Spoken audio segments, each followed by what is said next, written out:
The other thing that I want to bring to Senator Hagan, there are two ways we can control costs of this health care whole thing. Number one, tort reform.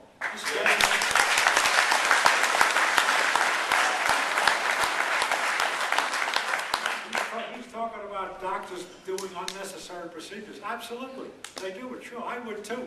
If they don't do it, if they didn't do the procedure he's talking about, a week later he gets a notice from an attorney.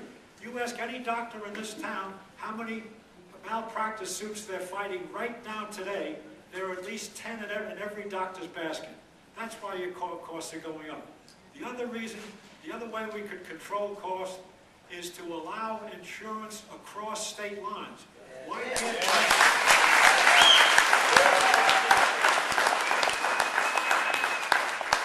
do I have to have an insurance company that's only covering North Carolina?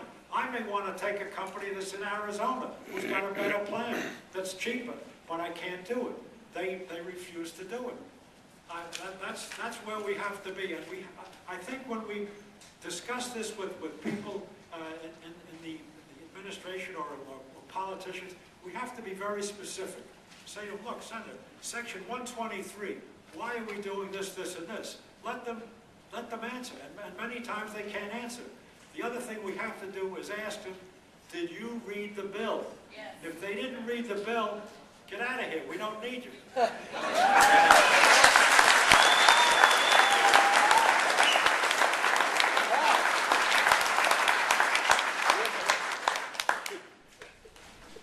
Hello.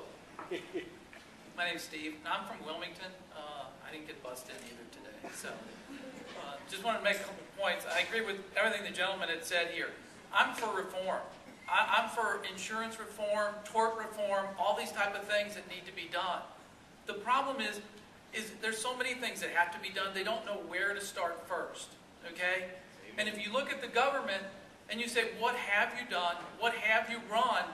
Fannie Mae, Freddie Mac, Social Security, Medicare, Medicaid, the post office, show me one thing that they have done right, then I'd consider this. But they can't show one thing that the bureaucrats have run right. Secondly, is who thinks that a bunch of bureaucrats can rewrite one of the most complex issues in today's society? I mean, there's hundreds, thousands of things that have to be fixed. But yet, we think these 500 or 600 people in D.C., as you said, who wrote the bill? Who wrote the bill? It's a bunch of lawyers and a bunch of people, bureaucrats that wrote this bill. The one thing that we can do, if we cannot stop this, the one thing we have to do is to take them out of office. We have to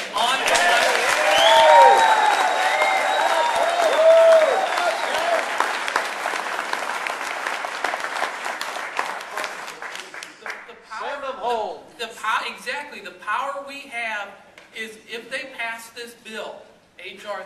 3200, then what we have to do is, as the elections start coming up, we have to unelect them. We have to get them out of office and get the people in office that we want. Why should 75% of the people have to change what they're doing for 25% of the uninsured? And of that 25%, only 10 or 15 are really looking for insurance. If you're an illegal alien and you need insurance, you just go to the hospital, the local county hospital. You'll get all the benefits you want. You don't have to pay for a thing. So these people are getting health care today. And they're not entitled to, and the lawyers and the doctors, I mean, it's crazy what's going on out there. So if you don't change things, the medical practices will change it. There won't be medical schools because doctors aren't going to want to go be a heart specialist, because he's going to make the same as a guy who's fixing your finger, a general practitioner. So all of a sudden, the whole industry of insurance changes. And nobody's thought through that because they're bureaucrats. They're not businessmen. They haven't thought through the processes. So my point is, if we can't stop them, is to unelect them, is to move somebody else.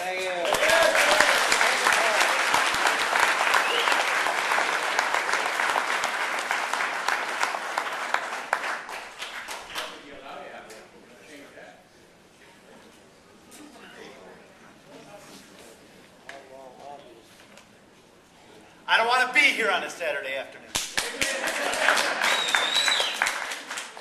sentence in the Constitution says it is my duty to secure the blessings of liberty for myself and, more importantly, for posterity, our children and our grandchildren.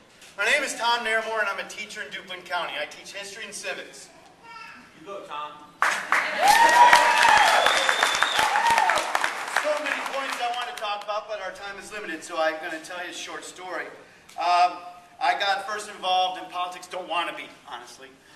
When Ron Paul ran for president, you might not like him, but after TARP, how could you vote for McCain or for Obama? I had to explain this. It's my job to explain it to my students without prejudice, without bias, so I'm giving both points of view about what TARP was about, how it was their money, how it was maybe even their kids' money. We were running them into debt. And then they saw this other stuff coming too, but boy, just sticking with that TARP, and I had one student raise their hand. Mr. Nairmore. Yeah? Mr. Nairmore, what can we do about it? Oh, God, did I want to answer. I kept my mouth shut. But from then on, I told the story to my wife, and from then on, I have been at every one of these functions, and I will never submit to apathy again.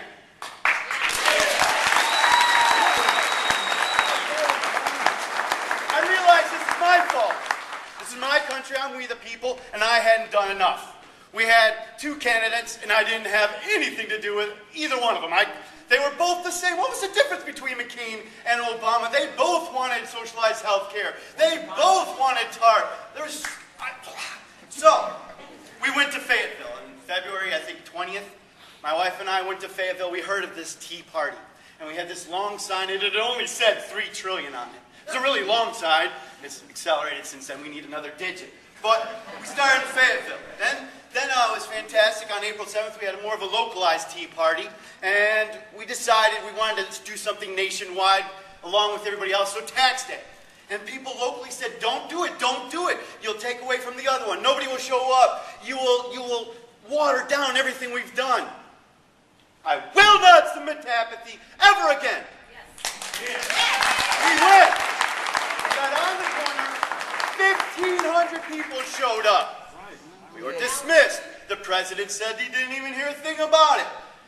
The people were asking me, Nairmore, what next? What next? And I'm on the street meeting these people. Mary Kay and I were talking to them. What next? And maybe we should go to D.C. And then I saw it.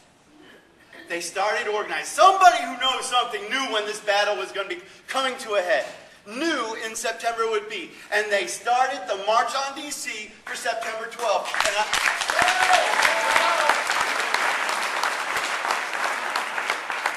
I blame us. We put up Republican and Democrat, both alike, both not speaking up for the Constitution, both not speaking up for limited government, both not speaking up for federalism, allowing states' rights.